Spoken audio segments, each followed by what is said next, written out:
तथागत गौतम बुद्ध कहते हैं कि किसी से उम्मीद लगाने की बजाय अपना प्रकाश, अपनी प्रेरणा खुद बनो। क्योंकि इस दुनिया में जब आए थे तब तुम अकेले थे, और जब तुम जाओगे तब भी तुम अकेले ही जाओगे। तो फिर दूसरों के सहारे जीना ये कैसी जिंदगी है? दूसरों का धन, दूसरों का कर्म, दूसरों के पुरुषार्थ से तुम्हें कोई लाभ नहीं होगा। और अगर अंततः तुम्हें कोई लाभ मिल भी गया तो वो लाभ सिर्फ भौतिक सुख सुविधाओं के लिए होगा। वह लाभ सिर्फ बाहरी रूप से होगा, भीतर से नहीं। लेकिन जरा सोचो, तुम इस दुनिया को छोड़ोगे तो तुम्हारे सारे भौतिक सुख, सारी चिंताएं, परेशानियां सब यही छूट जाएंगे और तुम खाली हाथ चले जाओगे। कर्म ऐसा करो, पुरुषार्थ ऐसा करो जिससे जीते जी आप उसका सुख लेंगे, और जाने के बाद भी आप ये सुख लेकर ही जाओगे। और यही भीतर का सुख, भीतर का आनंद है। आइए इसे समझते हैं कि तथागत गौतम बुद्ध ने इस बारे में अपने शिष्यों को समझाने के माध्यम से हम सबको क्या दिशा निर्देश दिए हैं। एक समय की बात है, प्रातःकाल दैनिक कार्यों से निर्वित होकर गौतम बुद्ध के सभी शिष्य एकत्रित हो गए। फिर तथागत गौतम बुद्ध ने सभी को संदेश देना आरंभ किया और बोले, आज मैं तुम्हें एक ऐसे व्यक्ति की कथा सुनाता हूं जिसके पास सब कुछ होते हुए भी वो बड़ा दुखी था। वह अपने जीवन में बड़ा परेशान था। फिर भगवान बुद्ध ने अपने सभी शिष्यों को बिठाकर कथा आरंभ की। उन्होंने कहा कि किसी एक नगर में बहुत धनी व्यक्ति, एक सेठ रहता था। उसके पास काफी सारी धन दौलत, संपत्ति थी, जमीन जायदाद सब कुछ था। बहुत बड़ी हवेली थी, नौकर चाकर थे। फिर भी सेठ के मन को शांति नहीं थी। वह सेठ बड़ा परेशान रहता था। फिर एक दिन किसी ने उसे बताया कि पास ही के नगर में एक साधु रहते हैं, और वो साधु लोगों को ऐसी सिद्धि प्राप्त करा देते हैं कि उस सिद्धि की वजह से उन्हें मनचाही वस्तु मिल जाती है। उनके जीवन में जो भी कुछ कामनाएं रहती है वह सभी कुछ मिल जाता है। गांव के उस आदमी की बात सुनकर सेठ उस साधु के पास गया और उन्हें प्रणाम करके निवेदन किया। सेठ ने कहा, महाराज, मेरे पास धन की कमी नहीं है, पर फिर भी मेरा मन बहुत अशांत रहता है। मैं हमेशा सोचता रहता हूं, परेशान रहता हूं। कृपया आप कुछ ऐसा उपाय बता दीजिए कि जिससे मेरी अशांति दूर हो जाए और मैं शांत हो जाऊं। सेठ की ये बातें सुनकर वह साधु चुपचाप रहा। फिर सेठ ने सोचा कि साधु बाबा उसे कोई ताबीज दे देंगे, या कुछ और दे देंगे, या फिर कुछ और कर देंगे जिससे उसकी सारी इच्छाएं पूरी हो जाएंगी। लेकिन वास्तव में साधु ने ऐसा कुछ भी नहीं किया, बल्कि साधु ने उस सेठ को कल आने के लिए कहा। जब अगले दिन सेठ साधु के पास गया तो साधु ने सेठ को कुटिया के बाहर धूप में बिठाए रखा और स्वयं अपनी कुटिया में जाकर छाया में चैन से बैठा रहा। गर्मी के दिन थे, सेठ का बुरा हाल हो गया था। यह सोचकर उसे बहुत गुस्सा भी आ रहा था, पर वो उसे बर्दाश्त करके चुपचाप बैठा रहा। दूसरे दिन साधु ने कहा, आज तुम्हें दिन भर खाना नहीं मिलेगा। भूख के मारे सेठ का बुरा हाल हो रहा था, क्योंकि अन्न का एक भी दाना उसके मुंह में नहीं गया था। लेकिन सेठ ने देखा, ये क्या, साधु तो तरह तरह के पकवान उसके आगे बैठकर खाए जा रहे थे। वो दिन भी बीत गया। जब रात हुई तो सेठ साधु का यह व्यवहार देखकर सारी रात परेशान रहा। उसे एक पल भी नींद नहीं आई। वह सोचता रहा कि साधु तो बड़ा ही स्वार्थी है। आखिर एक साधु इतना स्वार्थी कैसे हो सकता है? और तीसरे दिन सवेरे ही उठकर उसने अपना बिस्तर बांधा और चलने को तैयार हो गया।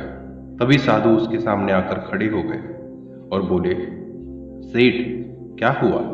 सेठ ने कहा, हे महाराज, मैं यहाँ बड़ी आशा लेकर आपके पास आया था, लेकिन मुझे यहाँ कुछ भी नहीं मिला। ठीक उसके विपरीत ऐसी मुसीबतें मुझे उठानी पड़ी जो मैंने जीवन में कभी नहीं उठाई थी।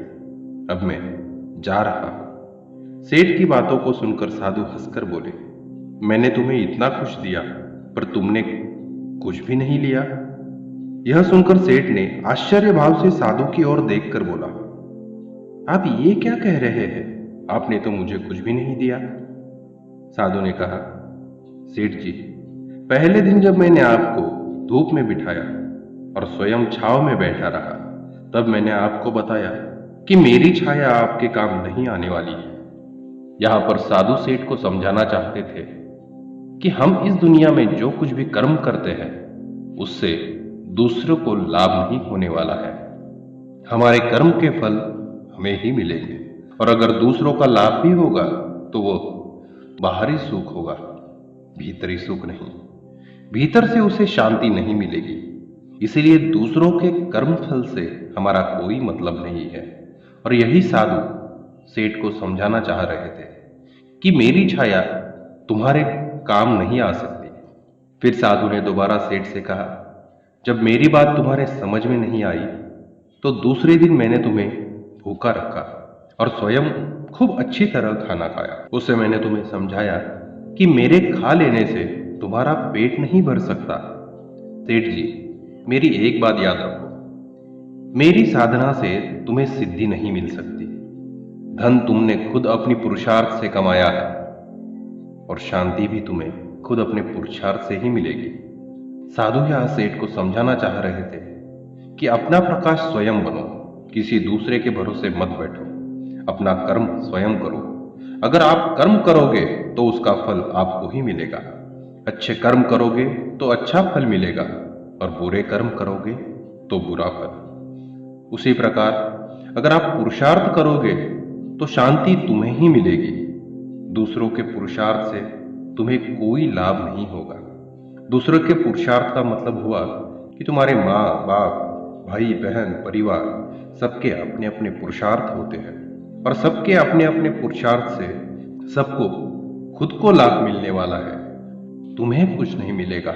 इसीलिए खुद अपने भीतर शांति पाने के लिए तुम्हें पुरुषार्थ खुद ही करना होगा।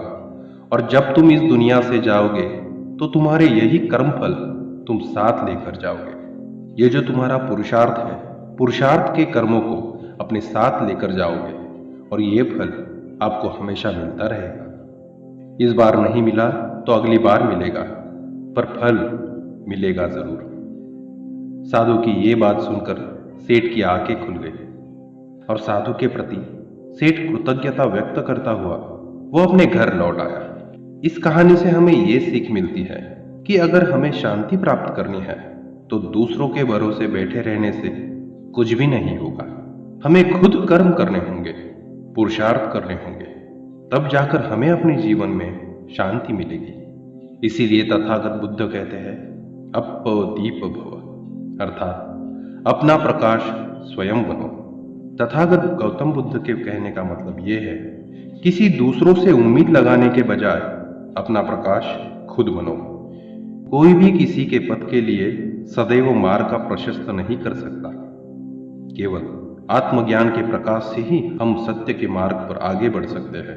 इसीलिए भगवान बुद्ध ने कहा कि तुम मुझे अपनी बैसाखी मत बनाओ। तुम अगर लंगड़े हो तो मेरी बैसाखी के सहारे चल लिए तो कितना दूर तक चलोगे, मंजिल तक नहीं पहुंच पाओगे। आज मैं साथ हूं, कल मैं साथ नहीं रहूंगा, फिर तुम्हें अपने ही पैरों पर चलना होगा। मेरे साथ की रोशनी से मत चलना, क्योंकि इस अंधेरे जंगल में थोड़ी देर को संग साथ हो गया है। तुम मेरी रोशनी में थोड़ी देर रोशन हो लोगे, फिर हमारे रास्ते अलग हो जाएंगे। मेरी रोशनी मेरे साथ होगी और तुम्हारा अंधेरा तुम्हारे साथ होगा।